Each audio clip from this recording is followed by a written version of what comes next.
Today is a special day. Today we get to talk about a live-action American adaptation of my favorite anime and manga, Bio Booster Armor Guyver. And like almost all adaptations of anime and manga, it's pretty bad. Also, I'll be using clips from the 2005 anime as visuals to compare, as it is a decently faithful adaptation, though it has its own fair share of differences. The movie begins with a text crawl of the general backstory of the universe. At the beginning of time, aliens came to the Earth to create the ultimate organic weapon. They created mankind. Honestly, that's pretty accurate to the source. Then we get something that isn't. Eons later, the Zoonoid leader, called the Zoolord, has awakened and formed the Kronos Corporation. So there is no singular Zoolord, there's an entire council of them. Unless it's referring to Arkenfell, which is unclear. We then cut to the scientist mentioned in the crawl, Tetsu Segawa, like Tetsuro Segawa, who is not in this movie. He has managed to take the Guyver unit from Kronos, unit as in singular rather than three like in the source. However, this change is fine for the most part. Unlike manga or anime where you can simply draw the suits, live action at this point in time required mostly practical. While CGI was around, not many films at the time could make full use of it, nor had the budget to do so. Plus, all the other practical effects in the film would possibly take a hit in terms of quality. And from a story perspective, I can see why it might be a bit too much going in the first film just due to time constraints. Not that it couldn't have worked, but I doubt it would have with this creative team.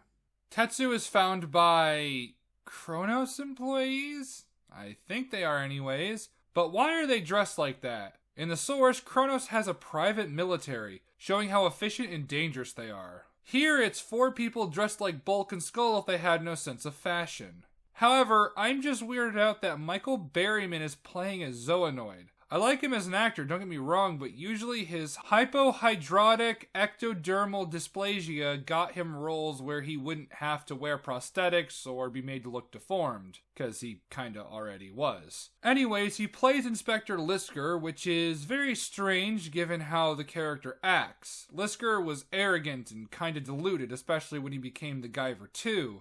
To be fair, though, that is the 2005 anime's adaptation of Lisker, as he appeared in all of 2 chapters of the original manga. There's really not a lot to go on here. It's just that the anime did it better, and then here in the movie, he's kind of an idiot, as we'll soon see. It's also never clear if he was a Zoonoid in the source, but he never transformed into anything but the Guyver, so it's safe to assume he wasn't. Lisker offers for Tetsu to come back, but he says nah and transforms.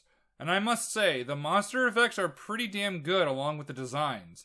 Well, except one, but we'll talk about that when we get to it. Tetsu is killed pretty brutally for PG-13, and the group celebrates. They really shouldn't, but I'll sit on that too for a bit. After that, we meet up with our main character. Not Sho Fukamachi, but Sean Barker. Couple things about this change. I don't mind that it takes place in America, so the main character would naturally be American. Aging him up to what looks like a college student does also make sense a bit, considering it's likely a 20-year-old was going to be cast as the main character anyways. However, the race change I don't agree with. Not calling anyone racist, I'm cringe, but I'm not that cringe. I just don't see the point. Sean is getting his ass kicked in Aikido class by a random douchebag when he spots his love interest, Mitsuki Segawa. And her acting is trash. Okay, it's better than the bus. The Guyver? What's that? He was a research scientist. How could he get involved in something like that? No, I don't know. I have no idea what he did!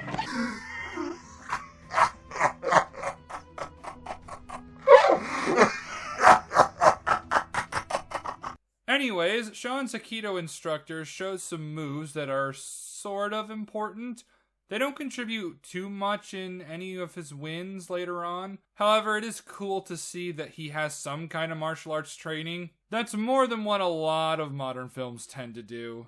Then a wild Luke Skywalker appears as he is looking for Mitsuki. He tells her that her father was killed and that he was investigating Kronos. Apparently, Tetsu is going to meet up with him and give him the Guyver unit. We also see that when a Zoonoid dies, their body degrades, but not fully. That seems very odd. You'd think that you'd want the entire thing to turn into soup, or even evaporate completely so there's no body that could possibly lead back to you. Even if all the DNA on the corpse is gone, there's still dental records. The zoonoids in the source material actually dissolved and evaporated completely within minutes upon death. The Kronos in this film isn't very competent and completely retarded when compared to the Kronos of the manga and anime. Enough of that though. Sean is caught being distracted and the instructor puts him up against a random douchebag. It does not go well.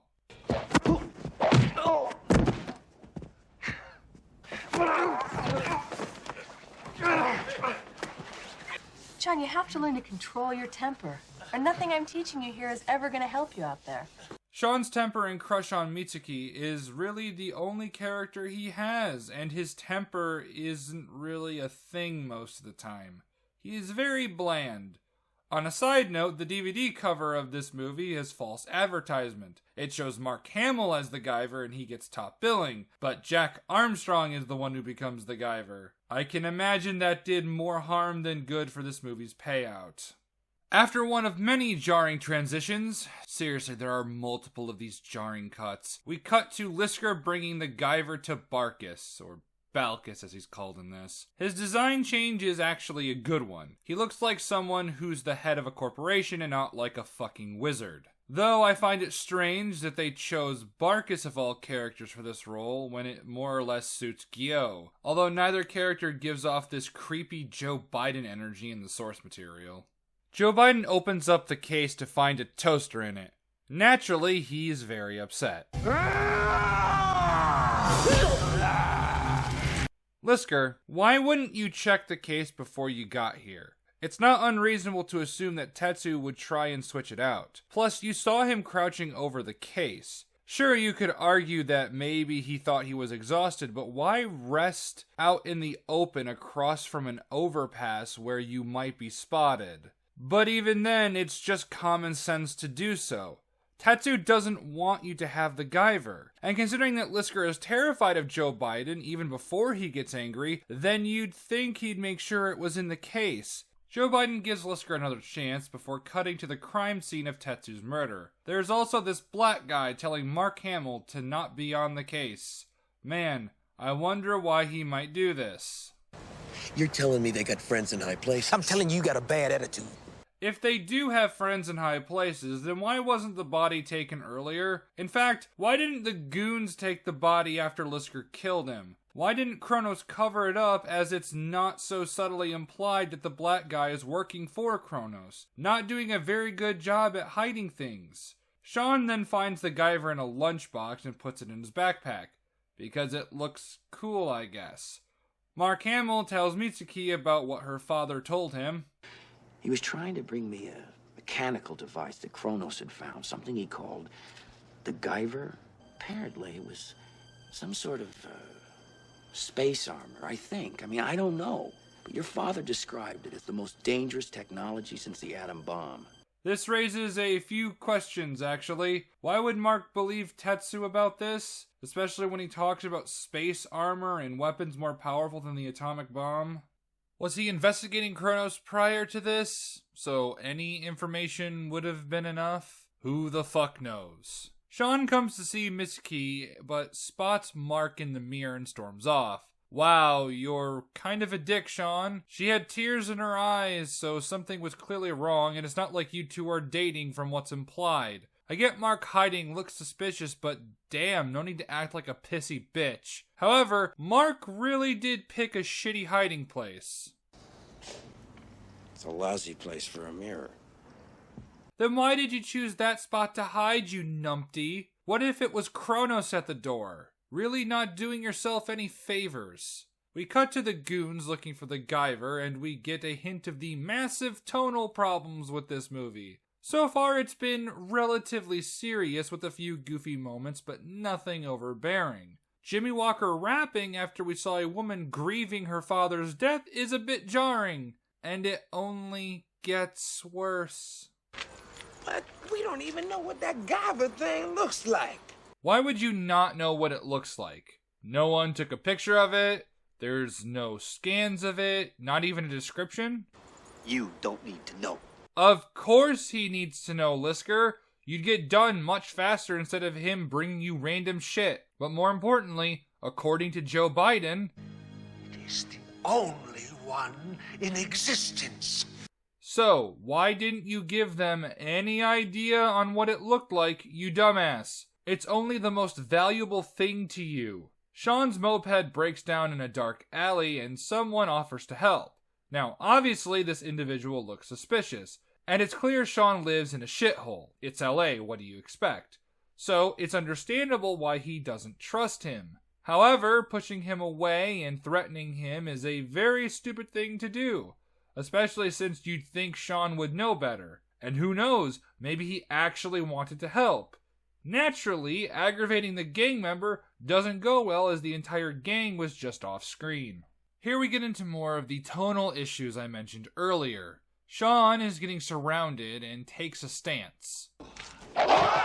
It's like something out of a parody. Now, humor in general doesn't make something a parody, but everything in this scene up until now has been relatively serious. You could say the gang was mocking him, and they were, but the delivery is that of parody. Sean punches random douchebag, and instead of taking this brief but long enough moment to escape, he just kicks a guy. Sean is getting the shit kicked out of him before the Guyver unit falls out of his bag, and his head is pushed onto it. The unit then begins merging with him in some very good effects. And I have to say, the Guyver suit itself is pretty spot on. Sure, it's not as tall as it should be, but again, limitations of budget and technology at the time. However, why the gang members don't run away at the sight of someone being consumed by weird flesh things is beyond me. They prove to be even stupider when they attack the newly Guyvered Sean and keep attacking him, even when he demonstrates he's vastly superior to them. The guy from earlier then pulls out a retard stick as if that's going to do anything when the superior bat did nothing.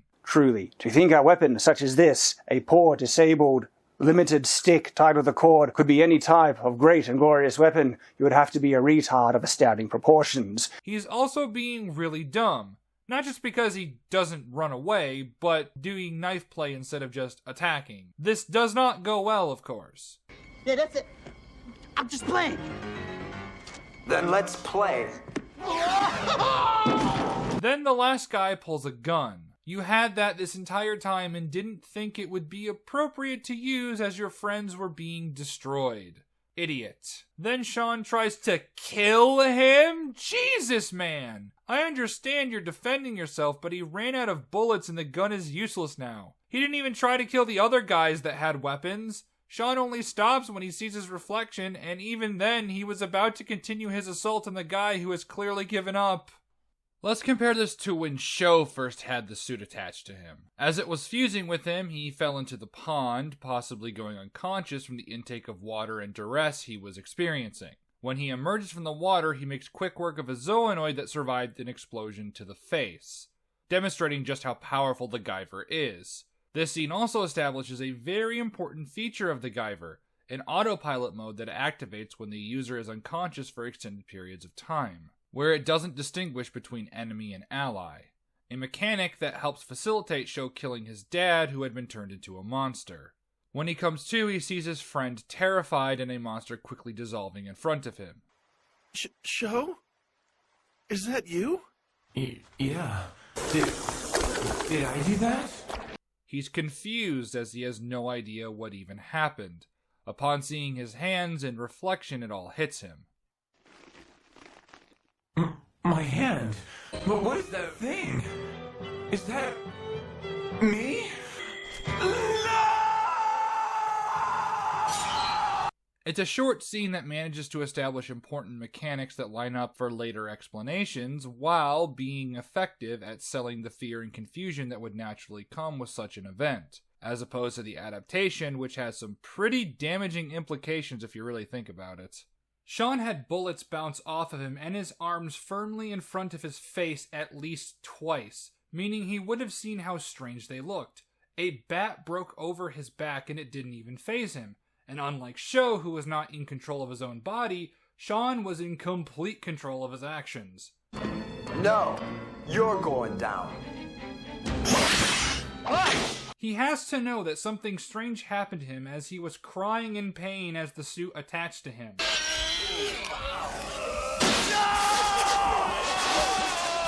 I understand that in a fight you will not 100% think rationally, but there are moments where he should be taken aback. And as I mentioned earlier, he was defending himself to an extent. But that is no reason to try and kill someone who is no longer a threat. And the fact he only stops when he sees how he looks implies that he would have been fine with murder, but not with looking like an organic Iron Man, making him inherently unlikable as a character. The only thing that could even somewhat justify this would be his earlier mentioned temper. But if that is the case, then his temper would make him borderline psychotic, as opposed to Sho, who wasn't in control of his own faculties. Also, the Guyver suit is stored in Sean's neck and not in a pocket dimension.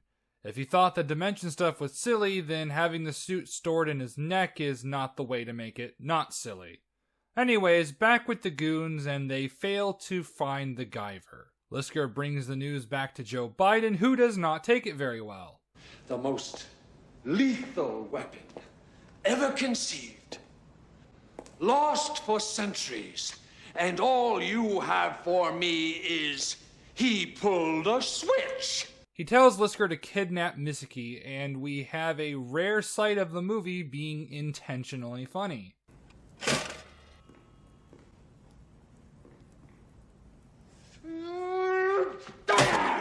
Sean goes to Misaki's place afterwards for some more awkward dialogue. My father was killed last night. Oh my God, I'm sorry. I feel numb. I know Vivian Wu gets shit on for her terrible performance, but Jack Armstrong is pretty bad too. He sounds like he's trying to pass a kidney stone after his mom took away his Xbox half the time. And the other half he delivers his lines with the awkwardness of a one-legged emu. Speaking of awkward, here is a woman grieving about her very recently murdered father, and it's presented as romantic. I understand wanting to comfort her, but going in for what I assume is a first kiss in this situation is a tad creepy. They're interrupted by the Aikido instructor from earlier, and Sean decides to grab food. He passes two of the goons on his way out, and apparently several hours pass and the goons are just now leaving. Why did it take you so long to kidnap a single woman?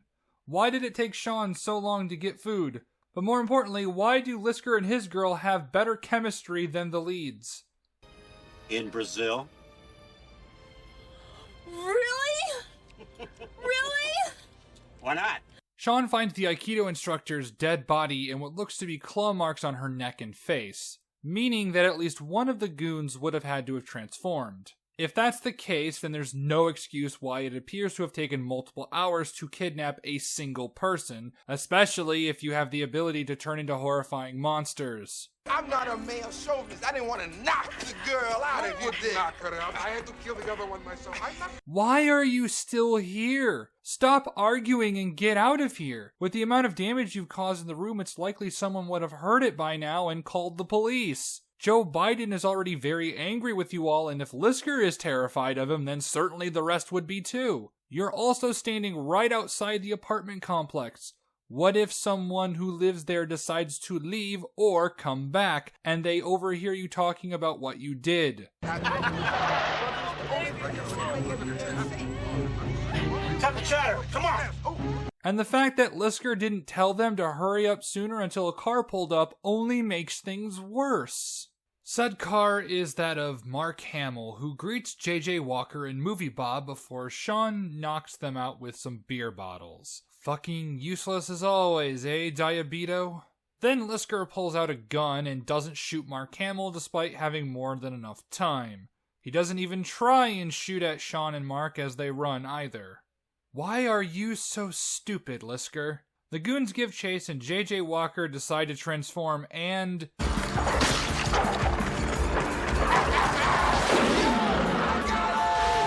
Okay, I'm usually not that guy. And I think this is unintentional to at least some degree. But Isn't giving the black guy's monster form big lips kinda racist? Just a tad? Anyways, he jumps over the wall onto a movie set where we get the worst of the tonal issues and the comedy as a whole. You're the big boogity monster. All we want you to do is to jump over the wall, land down here, go, I'm gonna get you, I'm gonna get you. The suit looks great. You look terrific, but I need you to be more terrifying. You're a monster. So, a woman was brutally murdered a few minutes ago. Just wanted to remind you of all that. You're also in a hurry, JJ. Are you not afraid of the bad touch Uncle Joe will give you if you fail? Nothing says bad writing than making characters stupid for a played-out joke. Mark, Mitsuki, and Sean are chased into an abandoned building, and the rest of the goons transform and begin looking for them. And of course, JJ is being cringe as usual. No, not that one. 'Cause you can come to Uncle MC Striker's store. We're here, we're there, we're everywhere. Movie Bob's food sensing organ detects them, but JJ doesn't believe him until he turns around and sees them escaping. Sean also gets bitch slapped by Movie Bob and doesn't die. I know they're under orders to bring anyone else who knows what the Guyver is to Joe Biden, but they only really need Mitsuki and maybe Mark, but it's never made clear if they know that he was the one who Tetsu was going to meet that night. Did you not see him pull the crate up when he jumped down, you elephant-eared mongoloid? Why did you not move out of the way? You have enhanced speed and jump as a Zoonoid, but not enhanced reflexes. Why can't you do your job, you mutated caricature? Oh look, it's Blackman's assistant. I'm sure he's the only one working for Kronos. Hold up. If Blackman's assistant is a mole within the investigation of Kronos' involvement with Tetsu's death, then why didn't Joe Biden know about Mitsuki? I imagine Joe Biden would be heavily involved with the investigation from behind the scenes, as he had the foresight to put a mole into the CIA. So why is Lisker the one who knows where Mitsuki lives and Joe Biden doesn't? Are you too busy smelling employees, you creepy clown man? The goons all surround Sean as he delivers one of the most stilted lines of dialogue I've ever heard. I am the Guyver. Look at that emu hobbling around. Good God. Well, let me just tell you one thing. I'm gonna boot that thing with the... Stop existing, please. You're not funny. Why is Lisker allowing this clown to waste time rapping when he's been nothing but a failure? And guess what? He fails miserably. Again. The preceding fight isn't the worst thing imaginable, but Sean doesn't use his elbow blades until the very end, despite there being no reason not to. Unlike the gang members, who were normal humans that couldn't realistically hurt him, these guys are Zoonoids who clearly can, at the very least, compete with him more than the average person. And he knows they've killed at least 2 people, so not using them right away is baffling. The Guyver's head fin is also down consistently, so there's that bit of production fuck up too. But we get to see that one move shown earlier, so... payoff, I guess? Lisker finally gets involved and is completely fodderized. You'd think he'd be stronger considering his rank, but I guess not. The turn finally tables when Sean headbutts the control metal into the bone part of Lisker's head, which causes him to falter. And to this film's credit, Lisker notices it instantly. It's nice to see, actually, especially after Lisker and his crew being portrayed as the dumbest people on Earth. You are very selective when you want to use those, aren't you? There were plenty of opportunities in your fight with Lisker alone where you could have used those to kill him. He even fights JJ with the blades out and doesn't attempt to use them on him. If you did, then this might not have happened.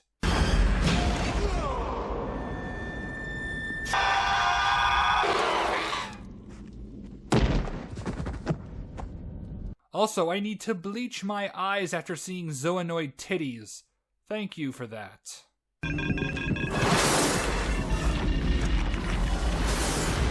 Oh boy, the Mega Smasher! More on that later, however. Lisker rips out the control metal and Sean turns into cafeteria chili. Remember, gore is fine as long as it's not red. That's the Guyver? Ha!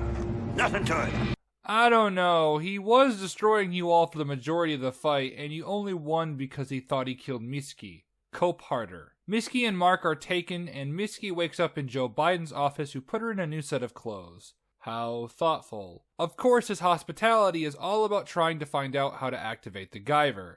When being nice doesn't work, he threatens to turn her into a Zoonoid. Then she runs into the lab, and we see Jeffrey Combs is in this. Jeffrey Combs shows Joe Biden the control metal as it's regenerating before Joe Biden shows that Mark is in the process of being turned into a Zoonoid. Mitsuki then nails Joe Biden in the balls and just breaks the glass and takes the control metal before threatening to throw it into a sciencey garbage disposal. Neither Jeffrey Combs or the other guy try to stop her from breaking the glass. Why is everybody at Kronos allergic to protecting their jobs and possibly their lives? Is the 90-pound woman too much for the grown men who are Zoonoids themselves? Just grab her as you're transforming, you morons. Let's do it. Now you have no excuse if you can change in a literal second. In fact, by the time Mitsuki was grabbing the microscope, you could have transformed and stopped her. We have our usual standoff where the protagonist makes demands that the villains will totally uphold. However, JJ decides to be his usual dumbass self and once again fails to grab the control metal with his enhanced speed. You are just comprised to fail, aren't you? Mitsuki can't drop it into the disposal because it's attached to her arm. JJ then hits it into Jeffrey Combs' mouth and he swallows it. Okay. So, JJ just doesn't grab the control metal, he hits it. Then it somehow flies not just into Jeffrey Combs' mouth, but he then swallows it, because that's what you do when random things fly into your mouth, I suppose. Then something cuts its way out of Jeffrey Combs, and it's a newly regenerated Sean. You'd think he'd burst out of Jeffrey Combs like a chest burster just due to the whole person rapidly growing inside him, but it's a cool visual, I guess. You can't kill me. I've been rejected by death. That would be a cool line said by a better actor. Lisker tells JJ to attack and he fails like always. Why do you give him tasks when he clearly can't do anything correctly? Then they just stand around while Sean breaks Mark Hamill out of the optimization chamber. And despite having Sean outnumbered and a few of them knowing the Guyver's weakness, they just stand around and do nothing. Not even Joe Biden wants to be in the same room as these failures. Get away, come here! Why are you chasing Mitsuki and Mark? They are inconsequential. The Guyver should be the priority, you moronic spore huffers. They aren't the only ones being stupid because Sean still isn't using his elbow blades consistently because I guess he has sporadic moments of amnesia. But these deaths are so cool, so I guess it's okay if characters are retarded. Come to think of it, are these the only Zoonoids in the building? Are these the only people in the building in general? Would there not be security who would also be Zoonoids, or security in general? The source material had an entire paramilitary force who were also Zoonoids, so why not adapt something similar? Fuck it, who cares? Joe Biden forces Mark Hamill to transform and Mark dies. How sad. Mitsuki is taken hostage. Again. And Sean says this. It is no longer mine to give. I am the Guyver. Why would Sean, who hasn't talked like he's from the Victorian era before, say it like that? Wouldn't a more in-character line be, I can't take it off? Or something? Anyways, he kicks Joe Biden several yards back, and then he takes on his Zoolord form. Now, while it is an impressive effect and cool looking, I do prefer the original designs and portrayal of the Zoolords. Powerful godlike beings that made even the Guyver look like nothing. But this is cool too. After a not too terrible final battle, given the size difference, Monster Joe Biden is about to rip the control metal out when we finally get to see the Mega Smasher. And I get why it's not the blue beam of complete death and awesome. Budget and the time it was made and whatnot, but I don't know, it's just kinda lame, but I can't really fault it for that. And it was set up earlier, so it doesn't come out of nowhere. But what I can fault the film for is the fact that Joe Biden had plenty of time to rip out the control medal. It's literally in your grasp, yet you stare at the Mega Smasher charging like a tool. Behold, the terror of the Zoalord. You failed even harder than Lisker. I hope you're proud. With Joe Biden defeated, Sean and Miski go off into the sunset. But not before some sequel bait. I got a job for you. Dynamite. The Guyver is pretty bad, though its worst aspects are in its bad comedy and characters. Let's start with the bad comedy first. There will be many times that something serious is going on, and then a joke on the level of a Marvel production will insert itself with the grace of an inebriated koala. The movie set scene goes on for way too long and makes JJ look completely stupid for wasting time with the lady and listening to the director. However, if we look at the joke with the toaster, it's a jab at Lisker and Co.'s incompetence as they can't do anything correctly. It also plays towards his frustrations at them failing to get the Guyver unit, and the toaster just simply reminds him of that. It's short and to the point. This is bloated and doesn't even make any sense when you really think about it.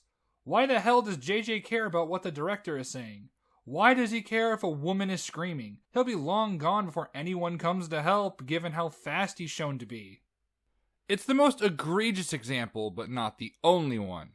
During the fight in the lab, Sean is fighting for his life while Miski and Mark are being chased by a zoonoid that's barking like a dog. Then Miski hits him in the head and he falls down with a tree falling sound effect.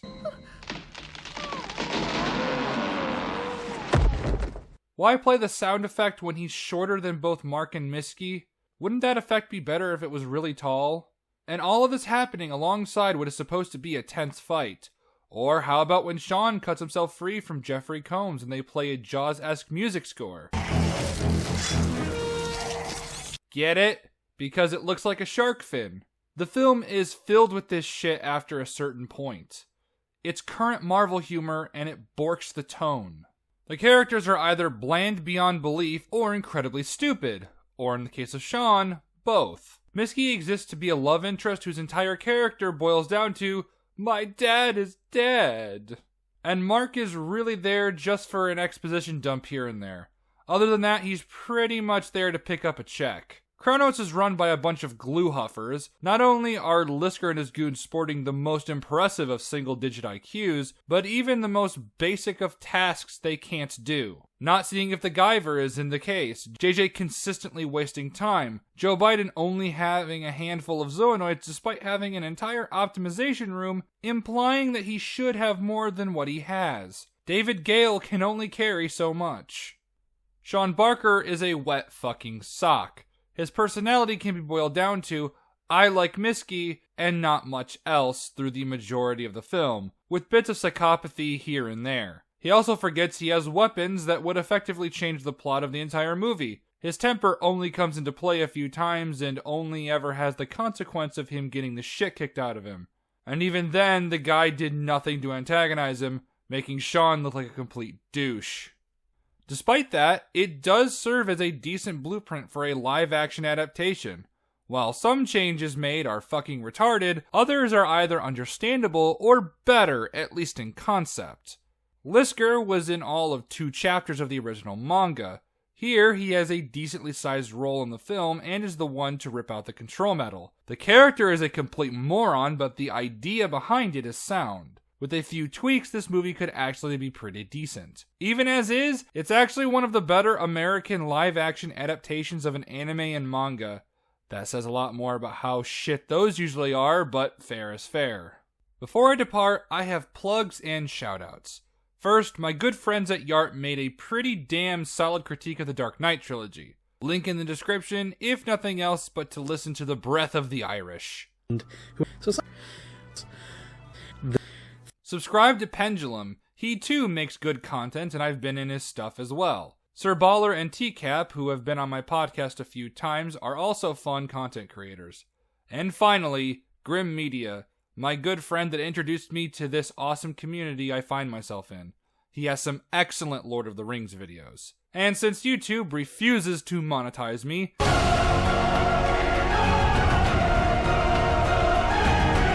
If you want, subscribe to my Patreon. I'm going to be revamping the goals to make them a bit more appealing.